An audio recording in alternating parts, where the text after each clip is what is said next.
Good morning. Happy Monday. Happy Labor Day. It's Labor Day today, right? I believe, not mistaken. What's going on? Good to see everybody. Welcome back to the Daily Grind. So we're just going to go over some crypto news. Not too much really going on in the space. A few things we've already really seen, but we're going to have some coin bureaus and be talking about some DeFi stuff, and is it going to be done within the US? That's going to be one thing. And then we're going to go over should we buy Bitcoin now? Should we start getting as much as possible before BlackRock actually, goes through with their ETF? Let's see. DJ, what's up? Let's see who else is in the chat. With DJ Mines, we have Steven Cicero, Royce Adventures. What's up, man? Regilio, good to see you as well. Leo Lustig, Floodweiser, my man. Dakota Mining, All Set Miner, Patrick Murphy. Who else? Let's see. Dom G, good morning. D Miners, do all of you guys have the day off today, or is this just like, is it like only like municipal and stuff? Because I remember when I was running my plumbing company, we didn't take off like these. Actually, this holiday we did. A lot of people had this off, so it was like a lot of job sites were closed. But a lot of like the whatever holidays we really didn't take off. So let me know, do you guys have today off? Canadian Miner does, Patrick Murphy does, DJ does. Nice. Royce is working. Damn, that's tough.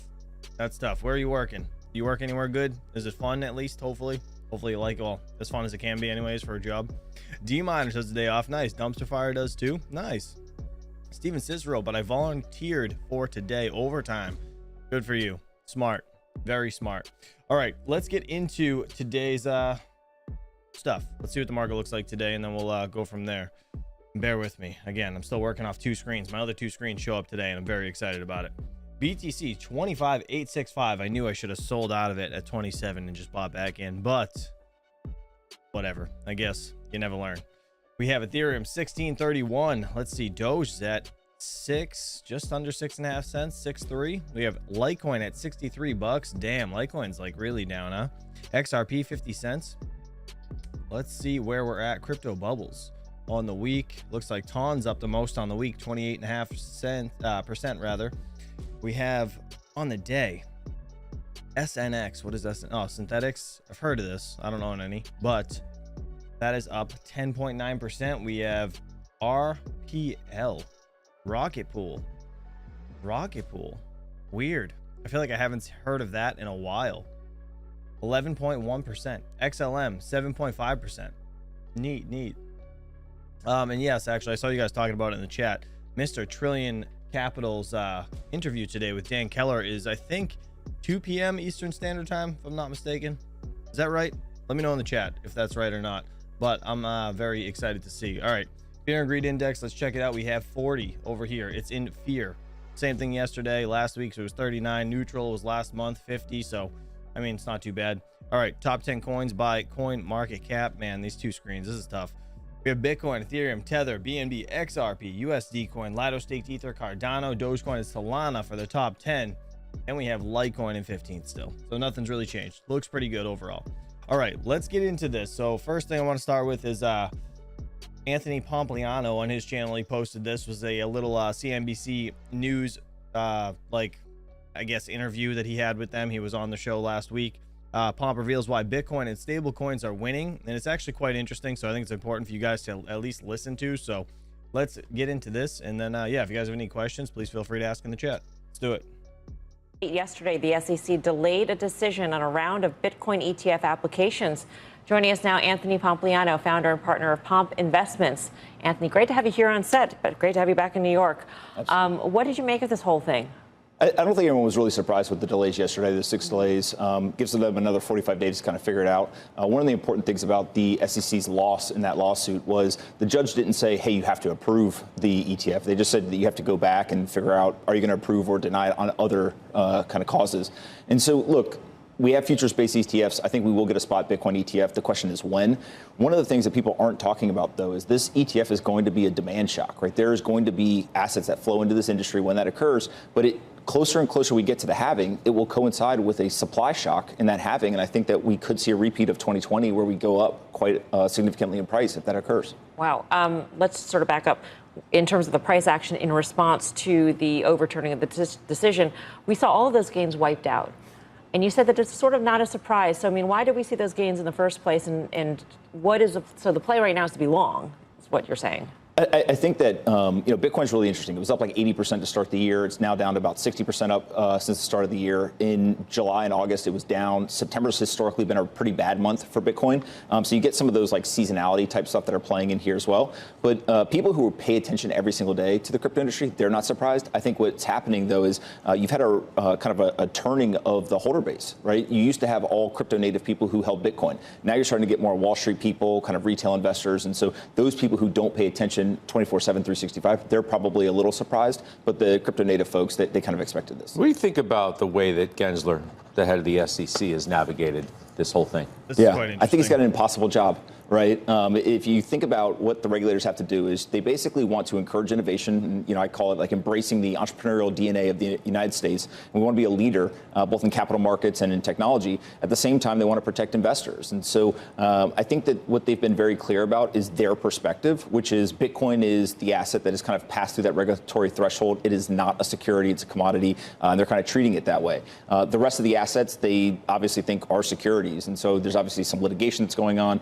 There's a lot of debate and I think disagreement between the crypto community and regulators. But the beauty of America is that people will go to court, they're going to lay out their arguments, and the courts will decide. Sometimes the regulators will be right. Other times the regulators won't be right. But that's why we have those court systems and the judicial system, and it makes America the greatest country in the world. You sound, admittedly, I'm kind of surprised. You sound a little more sympathetic towards Mr. Gensler, as maybe I would have expected, because many who share your passion and advocacy for Bitcoin have been much more harsh towards him. Isn't that quite interesting, actually, the way he said that? Like, Gensler has an impossible job, and he kind of does, in a sense, but I mean, it doesn't make him any less of a dickhead when it comes to suing everybody. But this, it was kind of interesting to hear Pompliano kind of defend him in a sense. But, yeah, I don't know. I just thought it was neat. At the end of the day, we can yell and scream, we can argue, name call, do all the things that people do, but we still have to work together, right? At the end of the day, the regulators are always going to be the regulators. And so my thought process is if we spend our time more focused on educating and kind of trying to bridge that gap, get them to understand why this technology is important, how it's already helped quite a bit of people, that's probably a more productive use of energy and time than it would be to sit and just yell and scream at each other. Because at the end of the day, the yelling and the screaming just gets people to dig their heels in, and then people don't want to work together, right? But my belief is that a Bitcoin ETF will be approved in the United States of America. It will lead to billions and billions of dollars of inflows. At the same time, I think that regulators are having to get up to speed. They're getting educated. And the more that they learn, the more they realize the technology is not going away. I mean, stablecoins is like a story that I think regulators are kind of scratching their head around. We've seen $11 trillion of transaction volume settled with stablecoins. That's the same transaction volume as Visa. Right? So when you start to think about this, you're like, wait a minute, nobody uses that stuff except for the dollar on blockchain is used just as much as Visa is used. That is a mind-blowing statistic where regulators, technologists... You guys know that? I didn't know that. That's crazy. And frankly, politicians all have to get together and decide how are we going to use this technology? Because if we don't do it here in the United States, people internationally are going to continue to use this. And we're seeing international usage and adoption of these technologies explode. Does America want to be a leader or do we want to be a follower? Historically, we've been a leader, so let's go lead. Let's go back and assume that a Bitcoin ETF is approved. How do you think about the trades? We saw initially Coinbase go up, but you sort of wondered, do you need something like a Coinbase if you can buy an ETF on any exchange, on your Schwab account, for instance? So how do you think about it? So, we're an investor in Coinbase, have been for a long time. And I think that if you're a retail investor and you wanted exposure to Bitcoin over the last 2, 3, 5 years, you probably went and figured out a way to do it, right? And so I don't think that there's a ton of inflows that are going to be happening from retail investors. I do think, though, that sovereign wealth funds or very large institutions, they're not going on Coinbase and buying, spot Bitcoin, right? And so I think that that's where the ETF inflows could happen. I think Coinbase has done a fantastic job. They've onboarded more people to Bitcoin than any other company in the country or in the world. And if you look at, by being a public company, what they've really done is they've held the flag and said, look, we want to be a regulated institution. We want to be a big brand. I think they're doing a fantastic job. You talked about a moment. I want to just get back real quick to use case stuff. You talked about stable coins and you talked about these astounding statistics that you pointed out. What about for Bitcoin? Do you think we're closer now, any closer now than we were, say, 2 years ago about real use case for Bitcoin? Because I feel like that's still suspect. Yeah, I think it's a very fair question, right? And the first part of that, you have to define what is the use case. And so some people will say, hey, it's a store of value. We're going to buy it, we're going to hold it, we're never going to sell it, and it's going to be this amazing way to protect our purchasing power. Other people want it to be the electronic cash that was kind of mentioned in the white paper, and we're going to all, drop dollars and go spend Bitcoin. I tend to think that there's a sequence to it. Maybe it becomes that electronic cash, maybe it doesn't. I'm not sure. But I know today for sure it's being used as that store of value. It's, $500 billion asset. There's tens of millions of people, if not hundreds of millions of people around the world that buy it, they hold it, and they simply just want to protect their purchasing power, right? You could think of it as like a digital gold. And from that standpoint, holding is a use case, right? Now, if you then start to evolve the definition of use case and say, hey, I need it to be that electronic cash, sure, it has really high transaction volumes and has all these different applications that people are trying to build, but I don't think anyone with a straight face would say, hey, Bitcoin is replacing the US dollar today for the majority. I mean, people have done that, though.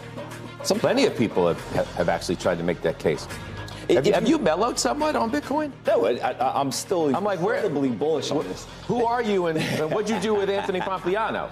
No, it's just understanding, I think, that when you look at crypto assets in general, right, the market data is changing. And so one of the things that I find most fascinating is people in the industry seem to be buying Bitcoin and holding it. And they're using that to protect their purchasing power. And then if you're in Argentina, I talked to an Argentinian entrepreneur recently, and he said to me, everyone in Argentina wants to get out of the peso, right? Obviously, it's 100% inflation. It's this horrible situation. But they're not going and buying Bitcoin immediately. What they're doing is they actually want stablecoins, right? And the reason why they want stablecoins is because they want to get paid in dollars from their companies. They want to pay other people, et cetera. And so if you buy Bitcoin and you're using that as your store of value, and then you're using a stablecoin to actually transact value, that seems, again, it's what the market's showing us. That's what people are doing. Well, good to see you. Nice to see you guys as well. Welcome back. Very, very smart. I'm not a fan of that music that he had at the end of that video. That was like stupid loud, but it makes sense, right? Like, why wouldn't you want to, I guess, put your funds in a stable coin where you're not going to, like, if a stable coin is pegged to $1 or whatever, hopefully it stays pegged to $1. I know we've seen things depeg, but just in general, if your money can stay pegged in a stable coin to the dollar, right? I feel like the value, you're going to lose money holding $1 versus a stable coin, right? I mean, because the value of $1 always goes down. But I mean, I guess that would make sense, right? It would hold its value better than an actual regular fiat dollar or not. What do you guys think about that in the chat? Let me know what you think. Because I mean, I guess there's two sides to that, right? Because if the dollar loses value and it's pegged to $1, you're still losing that value, right? So it's kind of strange. Real quick, as a pirate, let's see. Regarding the lawn and frog short, posted a GIF in Discord VIP channel. Work hard, not smart. What are you saying? I don't even know what you're saying. All right, I'll have to look into that. Why I am buying as much Bitcoin as possible before BlackRock. This is one thing that Altcoin Daily put out, and I want to see what this is. It's a 19-minute video. It's actually quite long. So let's dive into this. And yeah, if you guys have any questions, we will pause and talk about it. You know, let me do this. Let me change the screen quick so we can read the chat real quick. Not if it's backed by the dollar, says the toxic miner. The swings can be like 60 to 80% difference in value, says all set miner. Yeah, I mean, I would personally rather put fiat into a stable coin where, I mean, you can get, what is it, 4.6% APY, I think, over at Coinbase to hold a stable coin inside your account instead of keeping it in your bank account with just regular fiat. So you make some money on top of, I guess, holding the value of your dollar that you have. So I don't know, it's neat to me. I'd like to hold stable coins. I'm probably going to put some more into it. List of real world use for cryptocurrency, says Dakota Miner. Well, it's to transfer value from A to B. It's a peer-to-peer, currency. So let's put it this way. If you wanted to send, if you're someone that comes over here from, I'd say like a third world country, right, to work and send money back home for your family, sending it in Bitcoin or USDC or just any type of cryptocurrency is going to be far easier than going to a bank, having it wire transferred, paying fees to get it wire transferred and all that stuff, or mailing physical dollars over, seas. Like that would take days, months, whoever knows how long, right? Same thing with gold, like sending gold overseas. Like there's no chance. Like that's why Bitcoin is digital gold.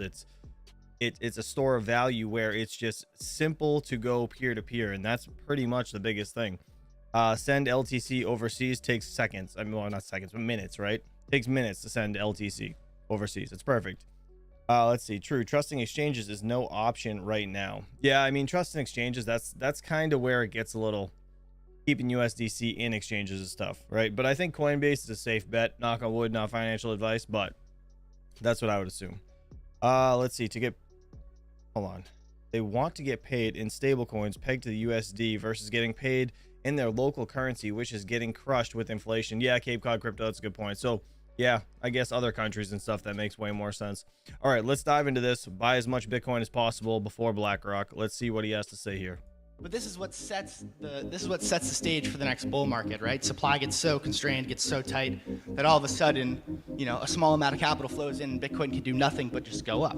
Bitcoin expert and Gen Z investor Dylan LeClaire at this year's Baltic Honey Badger conference explains why the race is on to buy Bitcoin, and TradFi, traditional finance like BlackRock, is about to cause a supply shock with this asset. All right, so what is this Baltic Honey Badger conference? Has anybody heard of that? I've never heard of that. This first chart's pretty obvious. Just drawdown for Bitcoin all-time high. Bitcoin notoriously volatile, right? That's kind of one of the main talking points of skeptics, is how volatile it is, right? Okay. And as Dylan explains, I'm going to react to some of this. And first off, just basic chart, drawdowns from all-time high. We've already had a 75% drawdown from our all-time high a few years ago. Not to say we can't go lower, but when in doubt, zoom out and understand we've already went down a pretty equivalent amount compared to other cycles. Here's Bitcoin's price, realized price. What is realized price? You can also think of it as like market cap and market realized cap. It's essentially like the realized market cap of Bitcoin would just be all of the supply at the price it last moved, whereas a market cap is just the circulating supply multiplied by the price it last moved. So realized price is just the average cost basis of all Bitcoin.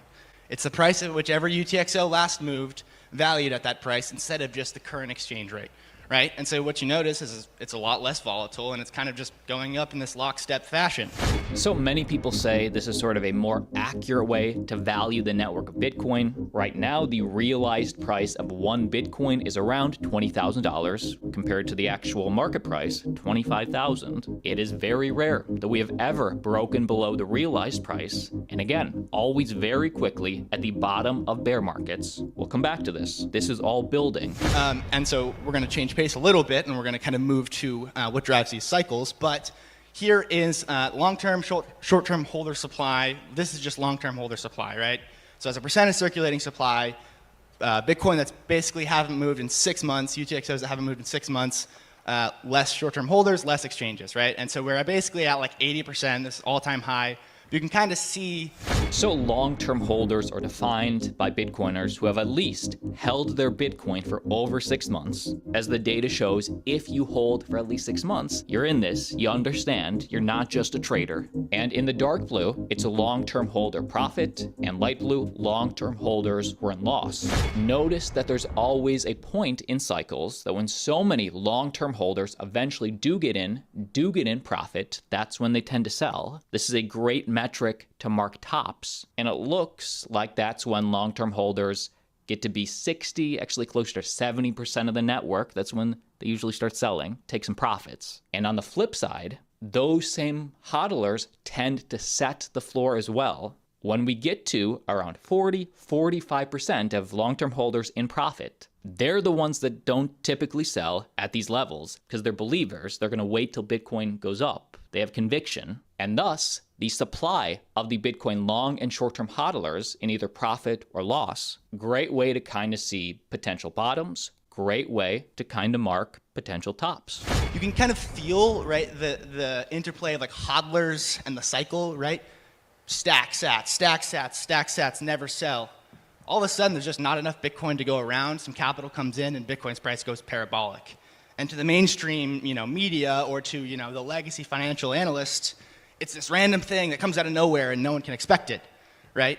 But really, right, like hodlers set the floor. That's actually happening, and that doesn't stop minus 20% daily candles, doesn't stop, some like massive liquidations or wipeouts.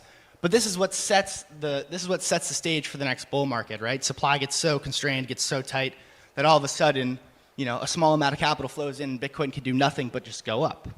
And you can kind of see that, that long-term holder supply draws down into these parabolic bull markets. What's that saying? Well, I mean, you stack for 3 years, Bitcoin 5x's. You take a little bit off the top. That makes sense, right? Okay, so, one of the popular narratives and what unless you're like most of us, so we just hold all the way down. I put a poll in the chat. I said, how long have you been holding Bitcoin? Interested to know. Everybody in the chat, answer that if you could. That would be lovely. All right, let's continue. I was trying to show with this previous chart of kind of that holder supply becoming more constrained and then drawing down as Bitcoin goes parabolic is, often like the halving is attributed to like Bitcoin's price runs. So while we've been talking about the supply side, the demand side, obviously equally as important, and this is essentially showing global liquidity. So again, comparing traditional finance and this new asset, Bitcoin. And based on the data, Bitcoin has always had a correlation to the amount of liquidity globally in the system. It's like, oh, well, halving happened, number go up. And, admittedly, stock to flow is, very great for showing that kind of, absolute scarcity. It was, one of the things for me in high school. I saw the stock to flow ratio and was like, well, great. The difficulty adjustment, what is all this stuff? And it kind of sent me down a rabbit hole. I won't lie. It's, it's good content, but it's not really, we have so many other things to look at as to what's actually driving this. And the halving is a really, pretty, oversimplification of what's happening. So here's global M2. It's taking a bunch of different, the M2 money supply of a bunch of different nations, putting it in dollar terms, so not the local currency. It's normalizing in dollar terms. And then the middle pane is the year-over-year percentage change, right? And you can kind of see when there's a massive expansion of the monetary supply, and admittedly, M2 isn't the perfect measure of money supply. It takes into account bank reserves and all this, financial jargon, whatever. We're not going to get into that. But really, the rate of change is what is important here. That's what's, kind of what you should take away. And look at that rate of change of the money supply, the global money supply in dollar terms, and the Bitcoin price, right? There's something there. Coincidence or not, who knows? But there's obviously something happening there with that chart, right? Bitcoin's, just recently became this macro asset, but it's kind of always been one, right? This camera guy's like, can this dude please stop walking around the entire fucking stage as he's talking? It's so distracting. Even though there wasn't, the big TradFi funds and Larry Fink talking about it, and 5 years ago they were saying it's a money laundering index, and now they're saying, oh, Bitcoin's a global asset. Well, Bitcoin's always been a macro asset, right? It's always kind of gone with the tide of this. And again, for me, sort of interesting how this has marked the bottoms, just like, and very correlated with the tops. Zooming in today, we are starting to see the pickup again. So here's Bitcoin and the US PMI, Purchasing Managers Index. That's just a month-over-month change of basically manufacturing activity, right? Above 50 is expansion, below 50 contraction, right? So you can kind of see that with the green and the red. And you can kind of see that also, aligns with the Bitcoin cycle, right? So just another kind of one of those things that Bitcoin has actually been, with this interplay of the TradFi cycle for a long time. This is not a recent development. So, it's like, oh, it's the halving, and, Bitcoin's this asymmetric thing that has no relation to anything else, right? It's uncorrelated. Well, not really. And that's not a bad thing, and I'll explain why in a little bit. So this one, pretty self-explanatory. All right, so here's global debt. I'm sure everybody here is familiar with the talking points of fiat's going to devalue forever, and it is. Did anybody just see that guy in the background? What the hell was that? Points of see him? It's like a green screen. So this one, pretty self-explanatory. Right here. All right, so here's global debt. I'm sure everybody here is familiar with the talking. That poor bastard has to walk back and forth with the camera. It's not just on a swivel. I thought he was just sitting there controlling the swivel thing like a hockey game or something. What the hell? Points of fiat's going to devalue forever, and it is. It's a mathematical certainty. That's just how the credit-based system works. It needs to expand forever. Otherwise, it's going to collapse, right? It's a debt-based, fiat-based monetary system. So, it would be better if this was... Have you guys ever seen that chart where the US dollar was valued super high and then it's just lost all of its value? We're going to be so screwed in the next, like, say 10, 15 years. It's going to be incredible to see where this goes. In log chart, but I actually do like the linear chart here to kind of show that exponential sort of debt burdens. This cannot go down. It just can't, right? The only way to pay all this debt down is more debt, paradoxically so. So this is where we start to build. Dylan is about to make the case that traditional finance doesn't have a choice. Global debt is so out of control, the fiat money system is so broken, they need hard assets. Like gold, like Bitcoin, doesn't have to be just Bitcoin. But the traditional system is broken, and the race to buy Bitcoin has already started. But what happens when the dollar actually does completely tank? It's going to be a fucking nightmare. Like, it's going to be a goddamn nightmare. Nobody really knows. Like, this is just an estimation. They have no idea, right? No one has any idea how much debt's out there. It's a complete black box, which is fine. We accept that. Yeah, we'll never pay off the debt, ever. But if you just think of Bitcoin, right, this little $500 billion blip. Look how small Bitcoin's market cap is compared to the rest of things in the world. Right? This is U.S. equity markets, U.S. public debt, gold, Bitcoin. So the Bitcoin market cap's down here, 508, and everything, it's billion, right? And everything else is trillions. As you can see, the total equity market cap is the red line here. U.S. public debt is right here, 31 trillion. Jesus. Global gold market capitalization is 14. Man, that's crazy. Could have added, other equity markets. It's all just kind of an estimate, right? Bitcoin's just a blip. It doesn't matter. It is just a blip. Tiny little blip on the asset side of the balance sheet. And right now, essentially, it's just a bunch of big laser-eyed Bitcoiners that are stacking sats and preaching Satoshi's gospel to their family members at Thanksgiving, and people think they're crazy, and for the most part, they are. But it's relatively irrelevant on the global balance sheet, right? And every boom and bust cycle that we've seen, if we go all the way back to the first slide, every single boom and bust cycle we've seen is mostly just like, the first one is like cypherpunks and nerds, and Bitcoin's exchange rate wasn't a joke. It was just a joke, and it was just Mt. Gox. And the second one was like drug dealers and Silk Road users and like the cutting edge of like software developers. 2017 was like the first like speculator cycle really that hit the mainstream. The crypto natives-ish, and all the altcoins came about, and it was like first time it was like more of like a financial asset than anything. It was always obviously a financial asset, a monetary asset. First one hit the mainstream, and 2021 was the first time it was like a real macro asset, or at least perceived as such. Obviously, there's people that have always kind of understood that this was the natural trend, but these are kind of the development phases of the cycles. And this is all building to something. Stick with this. Dylan about to explain why traditional finance will have no choice comparing volume of negative yielding debt and Bitcoin. Dylan about to absolutely cook. Now we're going to go I guess we can go to this one, but still talking on that balance sheet asset to liability side of things, right? So what is Bitcoin doing? It's monetizing, it's growing in value, 5x, 10x every 4 years. That's not a given, right? But that's kind of the trend.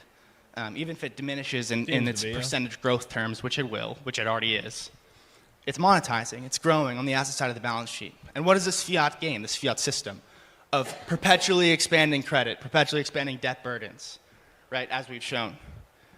Well, it's essentially this just a boom-bust cycle of an asset bust cycle, a business cycle, and the more and more debt that we stuff in the system, the more extreme the deleveraging's become, right? So in 2022, Bitcoin kind of had its own, and as had plenty of times, crypto Bitcoin had its own deleveraging, right? A bunch of yield firms went bust, and hedge funds, and neobanks and whatnot. We kind of saw a similar dynamic in the legacy system with a couple banks. They also happen to be Bitcoin crypto banks. And long duration bonds went down 30%, right? And we still probably see a recession. Everybody knows about 08. Everybody knows about the tech bubble, right? So these asset bubbles are a function of human psychology. It's not obviously native to Bitcoin, as we all know. So this camera guy definitely quit his job after this interview. When you think about the maturation of Bitcoin as it increasingly becomes financialized, and that's kind of maybe a bad word for some really cypherpunk style maximalists, which I understand, right? Don't buy the BlackRock ETF, right? Buy your own Bitcoin, hold your own keys, non-KYC, BIS, HODL, etc., right? 100%. But the suits are coming, and they're not going to buy on BISC. They're going to buy Larry Fink's ETF, and that's fine. Facts. Let's go through why. So here's just, this is another example of like kind of the craziness of the past 20 years, right? Negative yielding debt, not in real terms, not like adjusted for inflation, before inflation, right?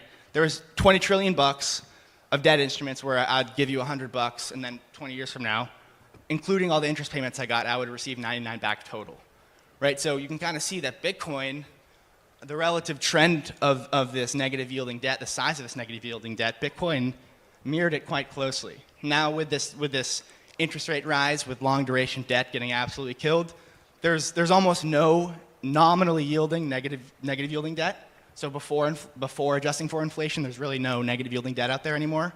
And obviously you see Bitcoin crash at the same time. But in real terms, there's still a whole bunch of debt instruments, right, adjusted for inflation in hindsight, that's not going to give you a positive ROI.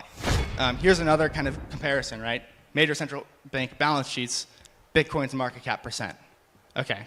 And obviously, major central bank balance sheets have gone up and will continue to go up because there's going to be a whole bunch of debt issuance. The ETFs, right? Some people have different opinions on them. They're coming. They're definitely coming, right? Larry Fink, all of them. BlackRock, iShares, Vanguard, they're coming. The investment banks, there will be Bitcoin ETF. So the Bitcoin ETF, like there's two sides to it, right? Like, yes, it's good for Bitcoin, like the adoption of Bitcoin overall. But at the end of the day, with the ETFs, the rich get richer, right? BlackRock is going to be the one buying all of the Bitcoin. They've already started to buy Bitcoin and invest into mining facilities and all this other shit.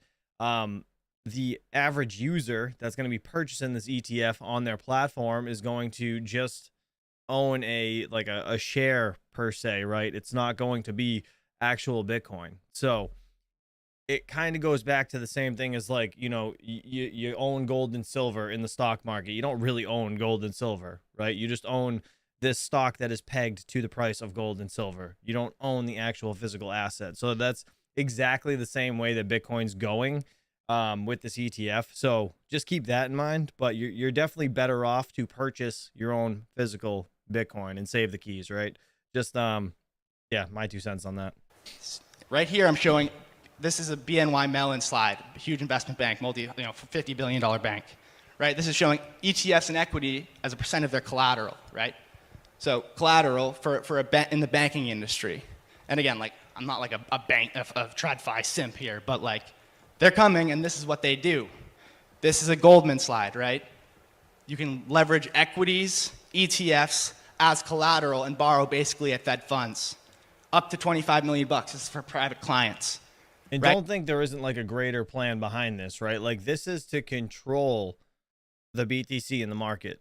Like without a doubt, this is what they're trying to do. They want to hold as much Bitcoin as they can because if they can own, it's kind of like owning the US dollar, having the control to print it, right? They have no control over Bitcoin as a whole. So if they can own as much Bitcoin as possible, then they control that asset in a sense. Do you know what I mean? So that's kind of the whole reasoning behind this entire ETF thing. But at the same, kind of being devil's advocate, the big money spenders aren't going to come in unless they see big money people doing the same thing that they want to do, or they'll follow behind BlackRock purchasing this ETF because it's a good idea. Do you know what I mean?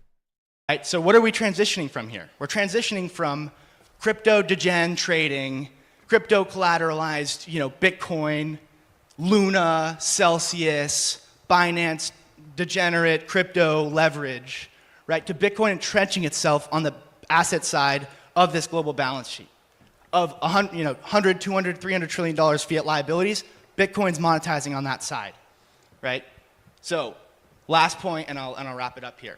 One of the main opponents of the ETFs are bad, right? The financialization of Bitcoin is bad. Well, look at what happened to gold, right? TradFi basically neutered gold. It's fair. It's a fair statement. The paper markets for gold. Well, you can't teleport gold. You can't settle gold instantaneously or in 10 minutes across the world, right? So these paper distortions never really get resolved. They can continue to play these paper games. Whereas, say, with Bitcoin, right, here's Bitcoin spread. So very interesting comparison here between BTC's market price and then the spread, the amount of people trading BTC CME futures. Yes, trading and futures manipulate price, but even when those traders are irresponsibly short, they can't fight the spot buying, meaning they can't suppress BTC even though they try. Bitcoin spot price, CME futures. You look at what happened post FTX. CME futures was trading at like a 5% discount relative to the spot market. And what happened, right? These guys all got wrecked when Bitcoin started to pump. So the data now is saying, at the very least now, is saying that even though CME is like 25% of futures volume, of futures open interest, and remember, CME is non-Bitcoin settled. It's a futures contract, but it's settled in cash. Right? You park treasuries as collateral to trade Bitcoin, and it settles in cash, right? So is this bad? Well, good or bad, they're still not they're still not suppressing the price, right? Up or down, they're going to have to settle, and that spot rate is really what matters. Be sure to click the like button today if you got value. And now Dylan brings it home on why Bitcoin buying, TradFi getting in, is inevitable. This is literally the Congressional Budget Office from the United States, their projections for debt to GDP and deficits as a percent of GDP. This is their best estimate. Like, they're padding the numbers here. Best estimates, right? So the debt is going up forever. The dollar is going down forever. That sounds like an outrageous statement. It's not. They're telling you this. True. There's been 52 instances of countries over 130% debt to GDP ever. Fucking terrible. And 51 of them have defaulted, explicitly or implicitly, either by not paying their debt at all, just saying, sorry, I can't pay you, or just currency devaluation is how you get out. The US has a money printer, so it's going to be option 2. They're going to devalue the hell out of the currency. Mm-hmm. So this is to say that Bitcoin is going to nestle itself on the asset side of the global balance sheet. It's going to continue to get bigger and bigger and bigger, and this is our Trojan horse. The ETF, investment banks, yes. We're going to encourage them to come in. They're going to nestle it on the asset side of their balance sheet. Instead of paying down the liabilities, it's going to grow as a greater and greater share of that asset until it is systematically important as an asset, just as housing is, just as equities now are, as on the asset side of that balance sheet, right? Equities are systemically important for U.S. individuals, pensions, 401ks, et cetera. Right?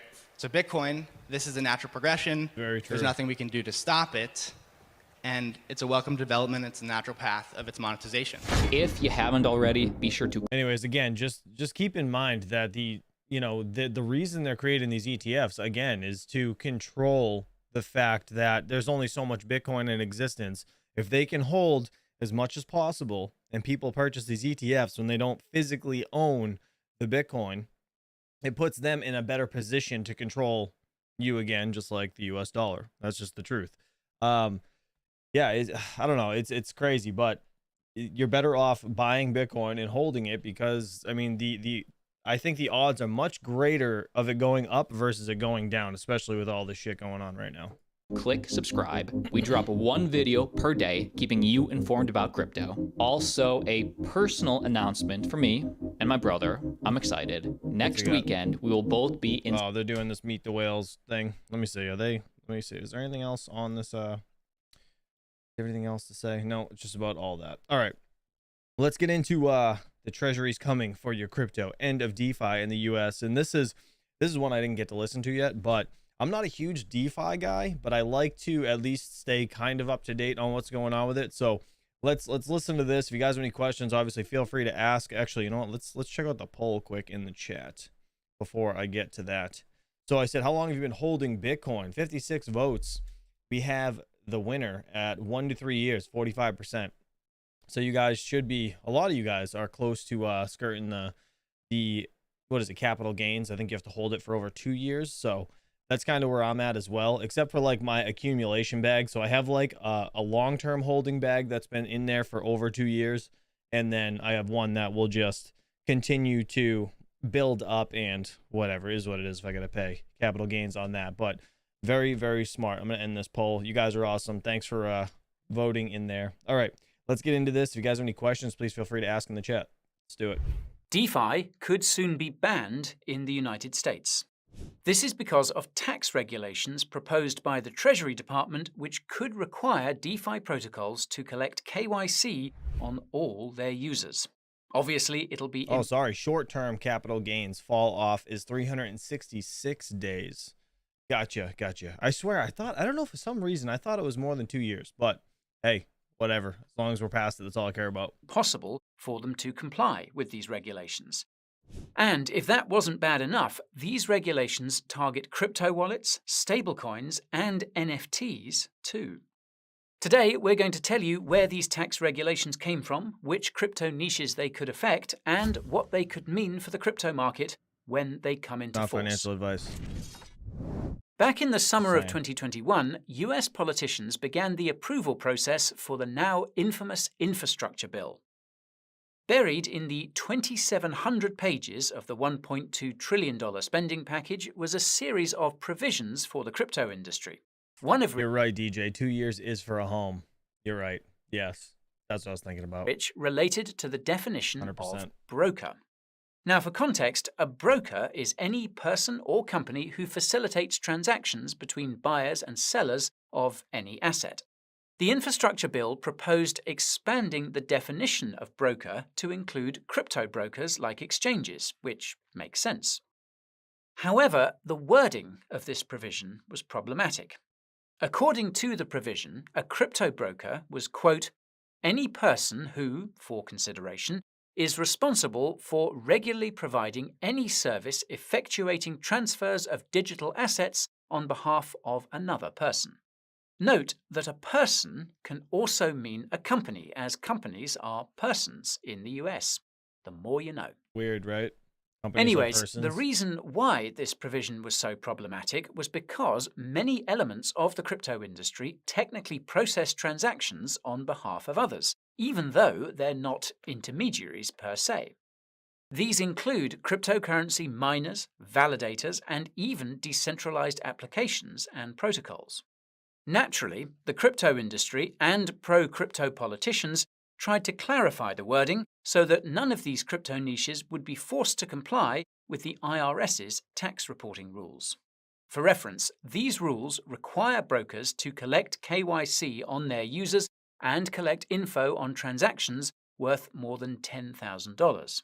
Now, this is easy for centralized entities like crypto exchanges to do, but technically impossible for decentralized entities like miners, validators, dApps, and DeFi protocols to do.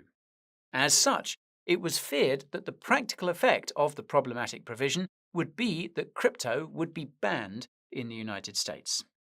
Rather than clarify the proposed definition of broker, the Treasury Department reportedly promised that it wouldn't go after cryptocurrency miners and validators as part of its finalized tax rules. However, it did not promise that it would not go after the other crypto niches like dApps and DeFi protocols. Logically, this led to concerns that the purpose of the broker provision was to destroy dApps and DeFi. Unfortunately, these concerns went unheard, and the broker proposal remained the same. The infrastructure bill was signed into law by President Biden in November 2021. Boo. As is often the case in crypto, the infrastructure bill was all but forgotten until last week, when the Treasury Department unveiled a proposal for its finalized crypto tax rules. Boo. The nearly 300-page document contains numerous provisions that could affect dApps, DeFi, NFTs, and even some crypto wallets. Now, it's important to underscore that these are the proposed crypto tax rules, not finalized rules. It's possible that these rules will be changed after the Treasury receives comments about the proposal. The comment period will run until the end of October this year.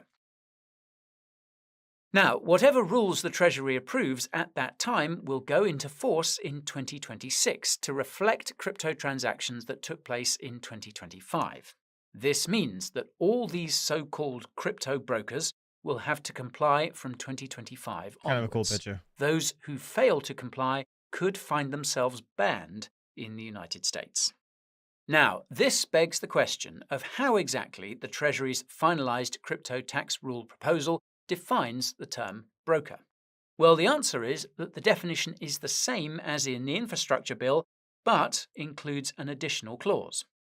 So, any person who processes crypto transactions on behalf of others is a broker, quote, provided the nature of the person's service arrangement with customers is such that the person ordinarily would know or be in a position to know the identity of the party that makes the sale and the nature of the transaction potentially giving rise to gross proceeds. This confirms that cryptocurrency miners, validators, and most crypto wallet providers are not brokers. That's because none would ordinarily know or be in the position to know who they are processing transactions for. As I mentioned a few moments ago, however, some crypto wallets could be brokers. As noted in the proposal, quote, some providers of unhosted wallets also provide their unhosted wallet users with online platform services, which may include links or other mechanisms for direct access to third-party services that allow users to buy and sell digital assets held in their unhosted wallets.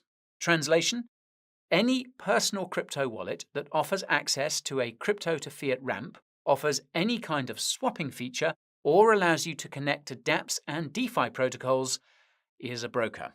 This is terrifying because it means any swapping feature that's now a broker.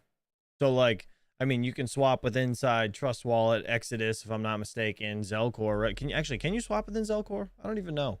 I forget. Does anybody know in the chat? Let me know. But that's crazy. That's not a good thing. That's really bad, actually. Means that most browser and mobile wallets could soon be required to collect KYC in the US. Oh, that's fucking lame. That is lame as hell.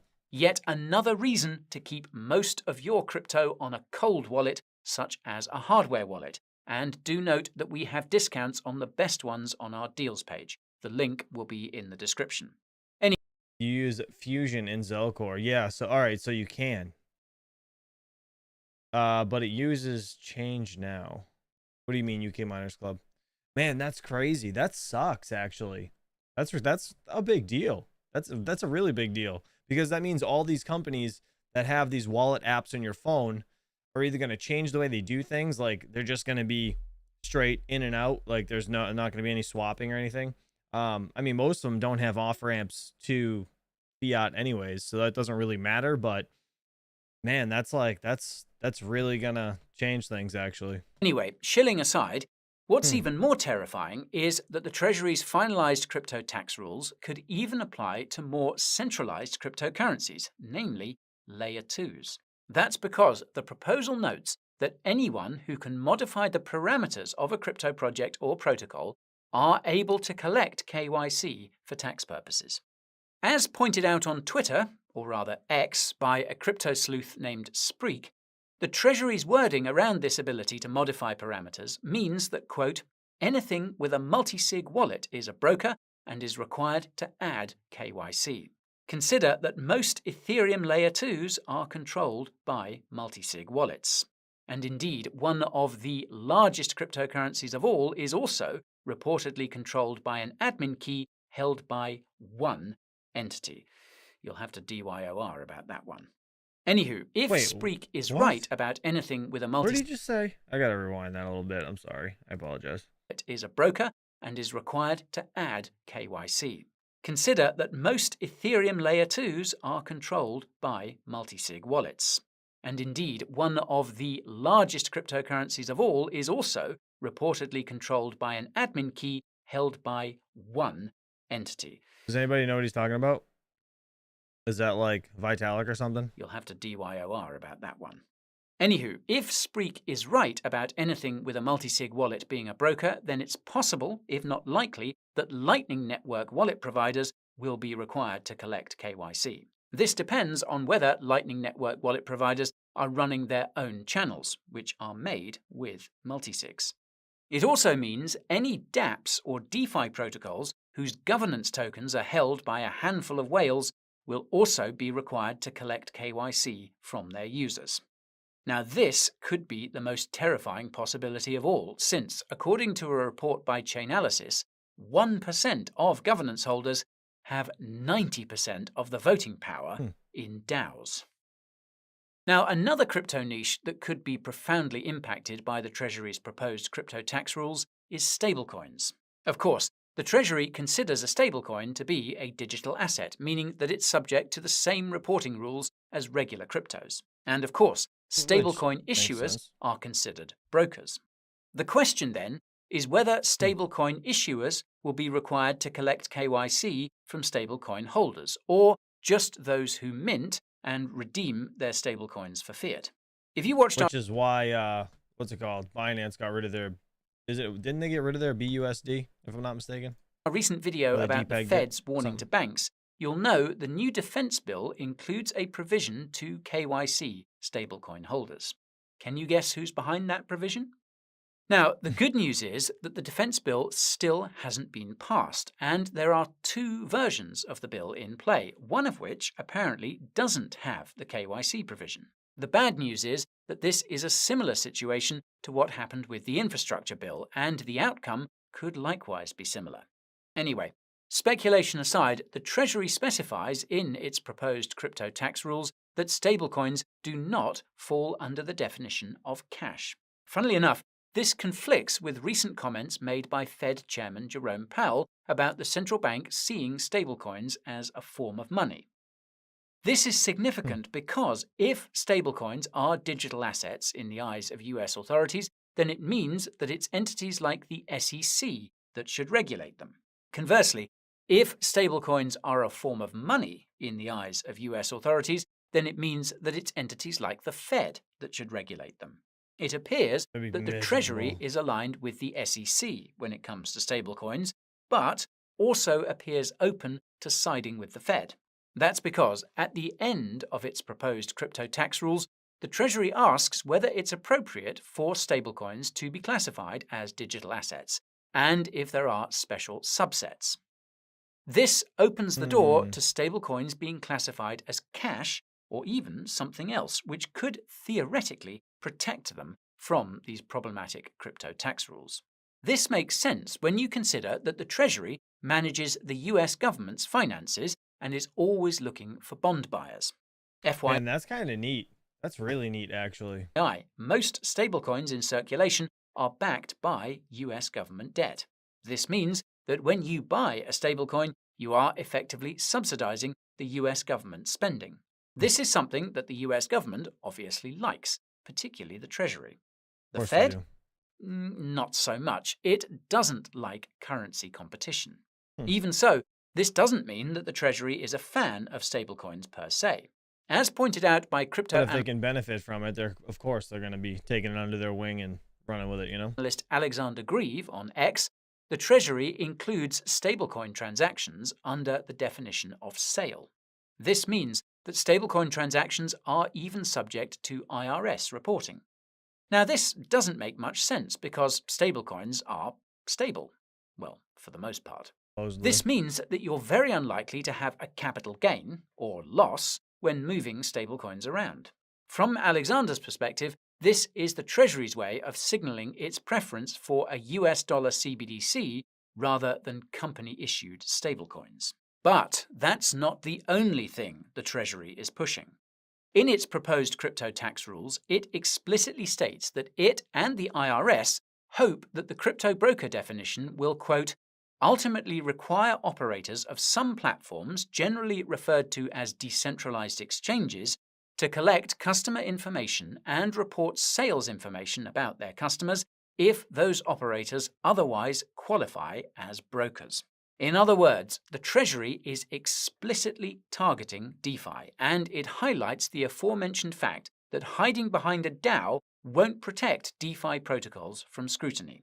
Quote, even in structures where governance tokens may be widely distributed, individuals or groups of token holders can have the ability to maintain practical control.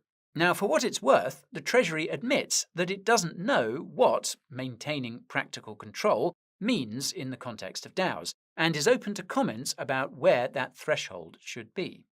It also asks whether the aforementioned use of private keys, multisigs, has any bearing on practical control.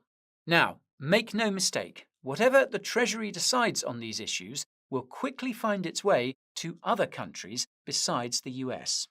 That's because the Treasury has been working closely with the Financial Action Task Force, or FATF, on the latter's so-called crypto recommendations, and even cites them in its proposed rules.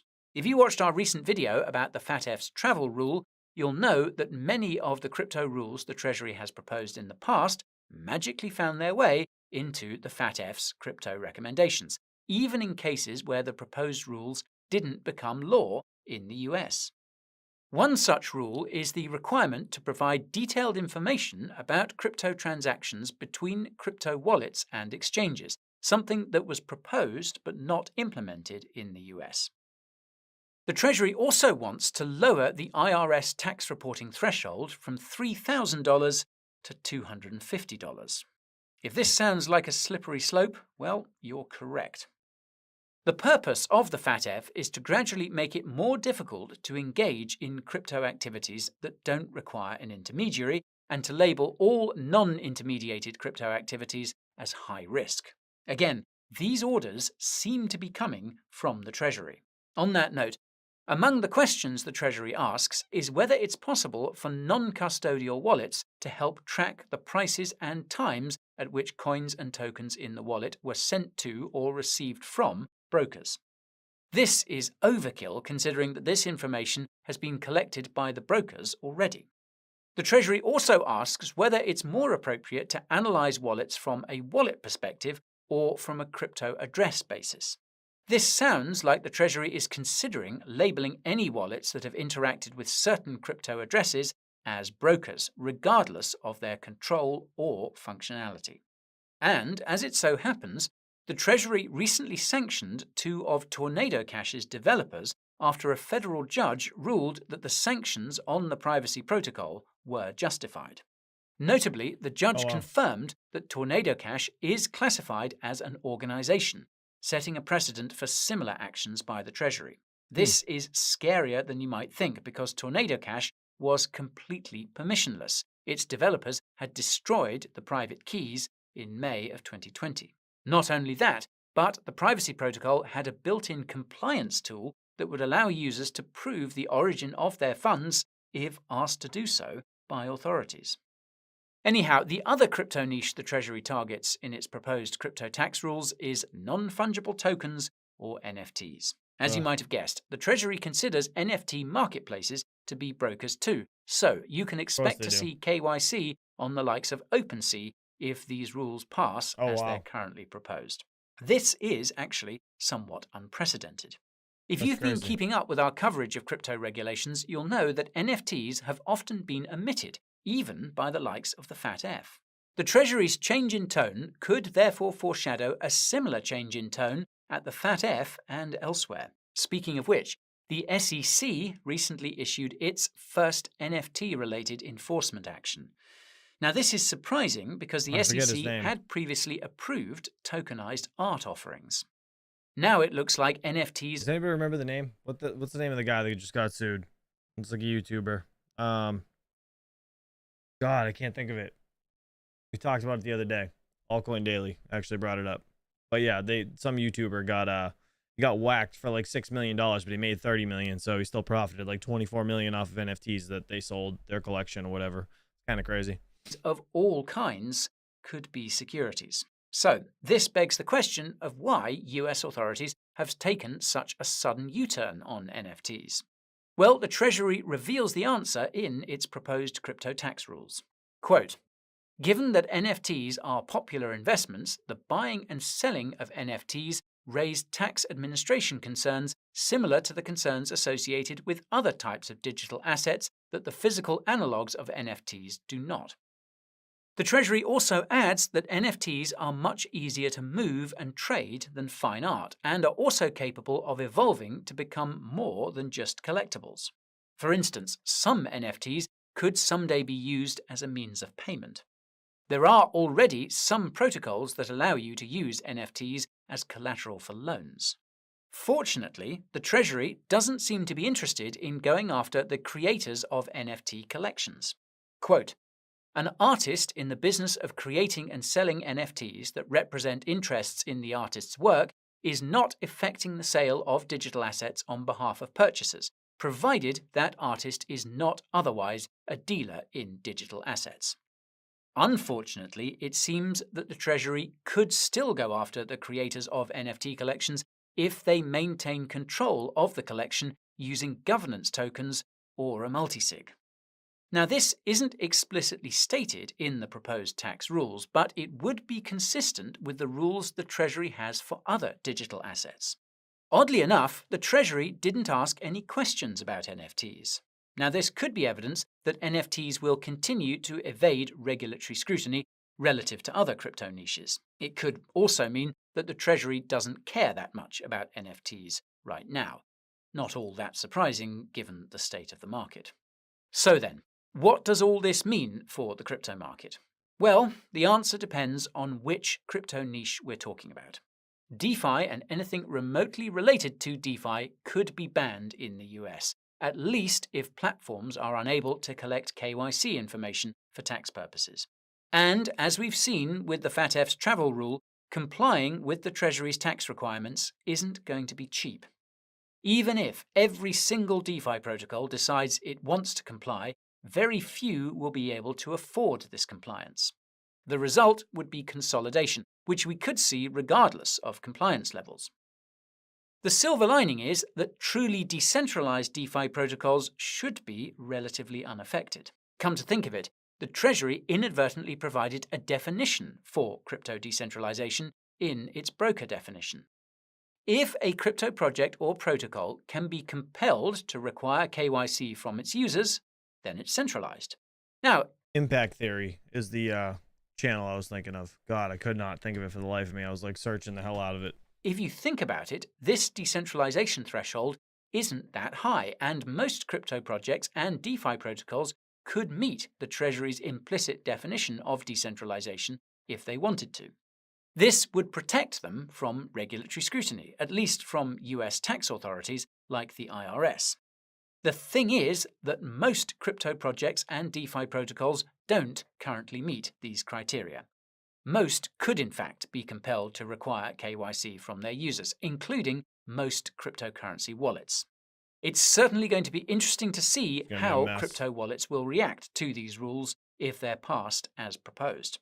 I wonder if a bunch of them will shut down or if they'll just continue to follow the rules and whatever they got to do. But I mean, I wouldn't be shocked if a lot of them just closed the doors. Recall that providing access to any services, including crypto to fiat on and off ramps, cross-chain swaps, and even connectivity to dApps and DeFi protocols could result in a wallet being designated as a broker. Now, this is a huge problem because these services are some of the biggest revenue sources for wallets. This could result in consolidation among crypto wallets and restrict innovation in the crypto wallet niche. This is another huge problem because crypto wallets are how people interact with the crypto ecosystem.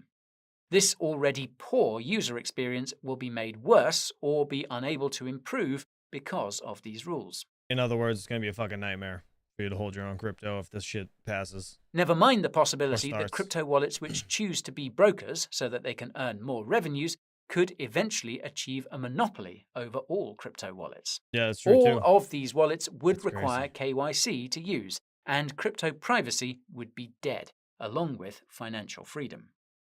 As for stablecoins and NFTs, meanwhile, what the Treasury wants to do with these niches remains unclear.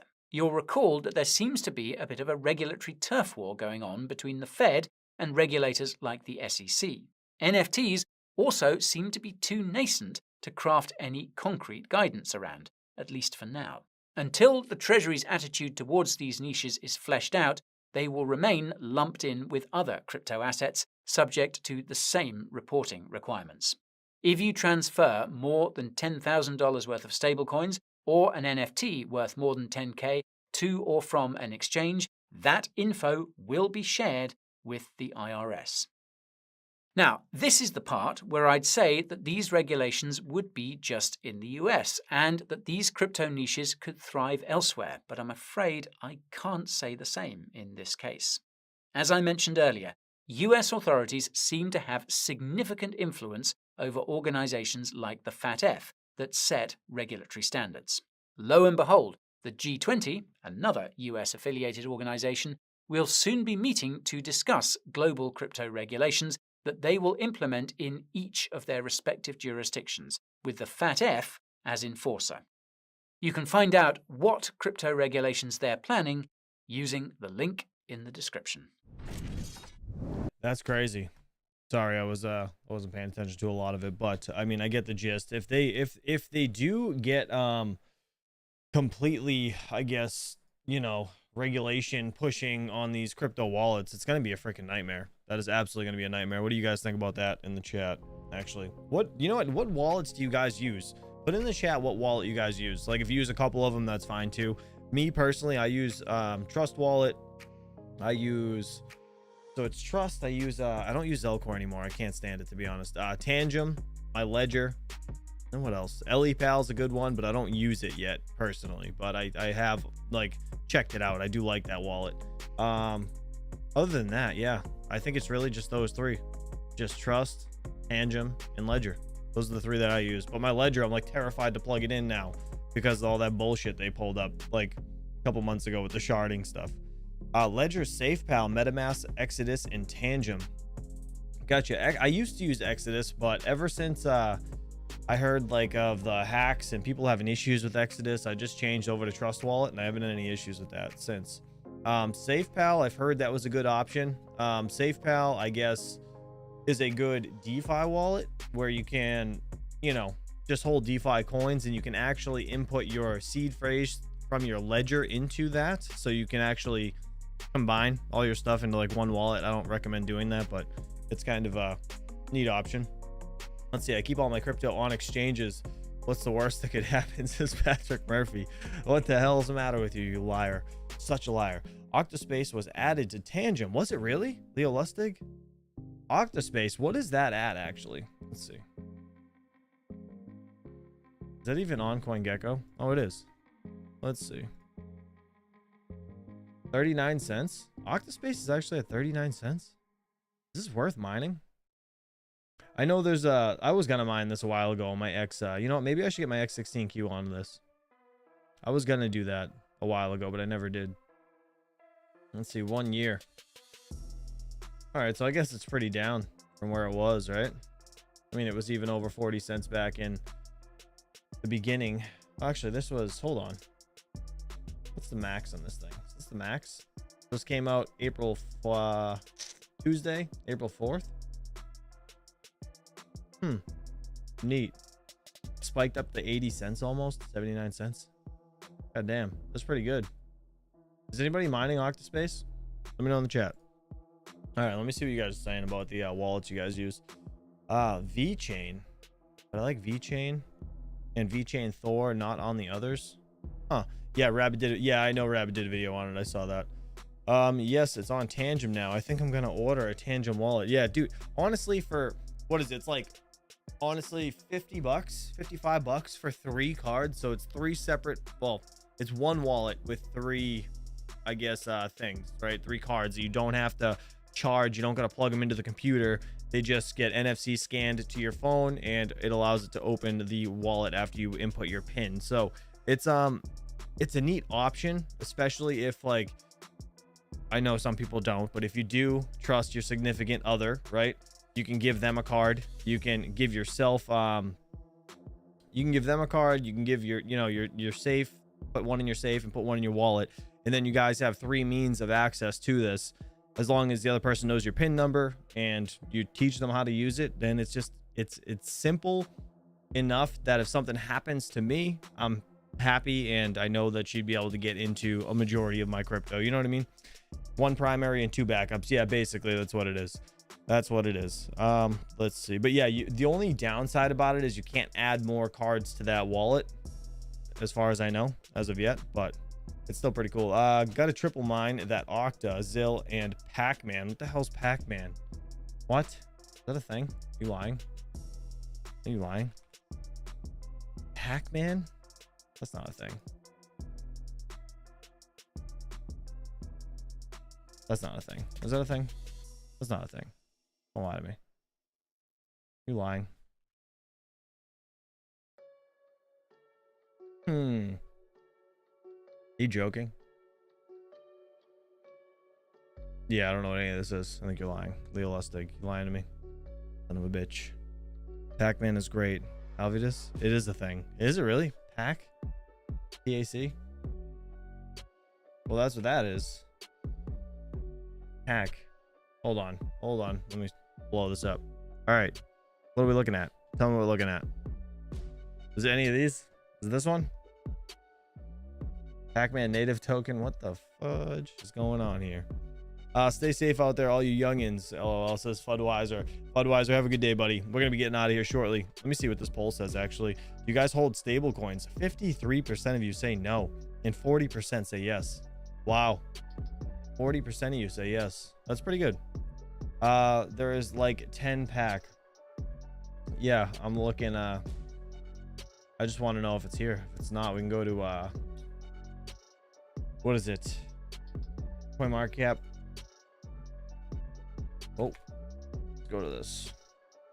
Oh god. Oh god. There we go. All right. PAC. Is it this one? Pac-Man? I assume the right logo. You talking about this? Is this it? I would never lie. I chopped down the cherry tree, says Leo Lustig. Is this what you're talking about?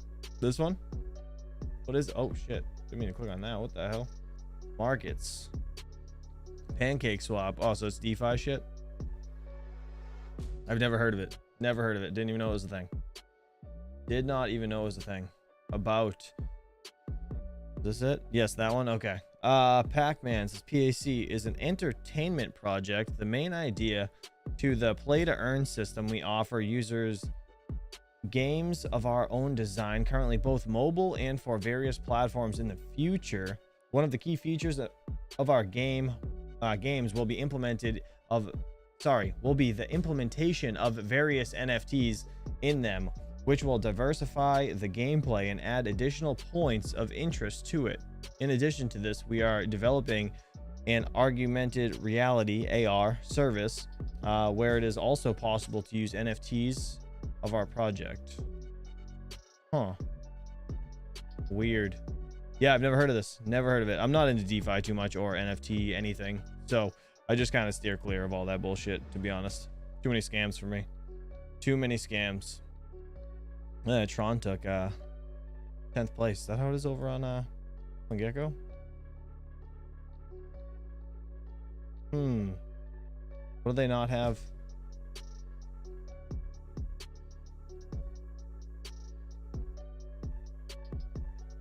Their list is slightly different.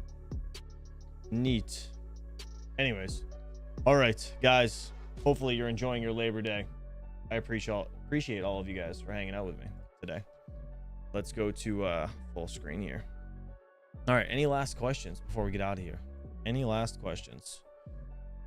K1 Pool encourages you to mine Pac-Man. Really? Yeah, I'd never heard of it. Mine Octospace with Pac-Man. Yeah, Pac-Man is really good, says Alvidus. I played games on the website Classic Pac-Man. Really? That's kind of neat. That's kind of neat. I did not know that. Did not know you could do that. All right. Well, guys, again, you're all awesome. I appreciate you guys all hanging out with me today on the daily grind. Hopefully you guys learned something. Again, just keep in mind with these NFTs, man, sorry, not NFTs, the ETFs, when it comes to Bitcoin or BlackRock getting a spot Bitcoin ETF, the big picture here is they're trying to control all of the Bitcoin in existence. I mean, that's pretty much what it comes down to, right? Just like they control the US dollar, BlackRock wants to get into, and the government wants to get into holding as much Bitcoin as possible, which they're going to open the doors to the, ETFs, which is going to allow the average Joe to come in and purchase it, but like a stock. Again, kind of like owning gold and silver when it comes to investing into gold and silver in the stock market. You don't own that gold and silver. You just own the spot price of that said asset, right? So you're doing the same thing with Bitcoin. You're not going to hold or own the Bitcoin physically. You're going to own the spot price of that said asset. So just keep that in mind. It's going to be very interesting to see where things go, but your best bet, in my opinion, not financial advice, is to at least get your own wallet, hold your own Bitcoin, hold your own keys, and just be safe, smart about it. This can't be said enough. Mine by BTC and HODL. Appreciate you, buddy. Absolutely. Andrew Masad, you are awesome. Mining ETC, would you buy iPolo or a Jazz miner? Says Miss Pocket Change. Did somebody ask that, or are you asking me that? Because that's quite interesting if you're asking me that personally. I would personally go with a it depends on the price. It really depends on the price, but the iPolos are they're not worth it right now, unless there was like an update where they could hash more or something. To be honest, I would go for a Jazz miner. That's just me personally. Rides roller coaster with the rich, let them fund your trip. Yeah, exactly. I mean, you could do that too. I mean, I'm not saying that Bitcoin ETFs aren't going to give you a massive gain if you invested into Bitcoin with them. It's just the fact that they're good. You don't own the actual Bitcoin, right? That's the problem. They want to own the physical asset versus you owning it. It's control. It's all about control. It's all it is. But all right, guys, I'm out of here. Have a good day. Enjoy your Labor Day for your day off. Everybody that actually gets the day off. And yeah, I'll see you guys bright and early tomorrow morning. Have a good one. And peace out. If I can figure out how to get out of here. Later.